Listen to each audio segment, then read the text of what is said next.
மறவர் சமூகத்துக்கு தேவேந்திர சமூகத்துடைய வாக்கு கிடையாது.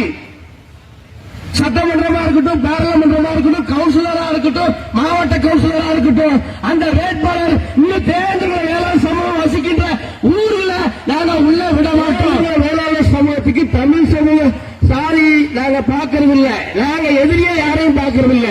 ஆனா எங்களை ஒரே ஒரு சமூகம் மட்டும் எதிரியா பாத்துக்கிட்டே இருக்கு.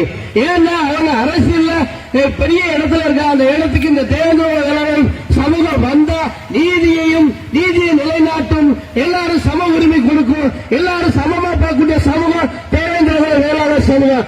அப்பேற்பட்ட சமூகம் அரசியல் எழுச்சி பெறக்கூடாது, அந்த சமூகம் ஒற்றுமையா இருக்கக்கூடாது, அந்த சமூகத்துக்குள்ளே படுகொலைகளை உண்டு பண்ணிக்கிட்டே இருக்கணும், நம்மளும் படுகொலை நிகழ்த்திக்கிட்டே இருக்கணும். அரசியல் இங்க இருக்கின்ற அரசியல் பிரமுகர்கள் குறிப்பிட்ட ஒரு சமூகம், அந்த சமூகத்தின் அரசியல்வாதி பின்புலத்தில் அந்த படுகொலைகளும் எங்க சாதியின் மீது தாக்குதல்களும் நடந்துட்டு இருக்கு.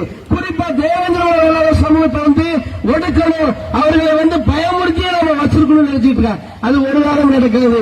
இனிமேட்டு உனக்கு அரசியல் விளையாட்டு.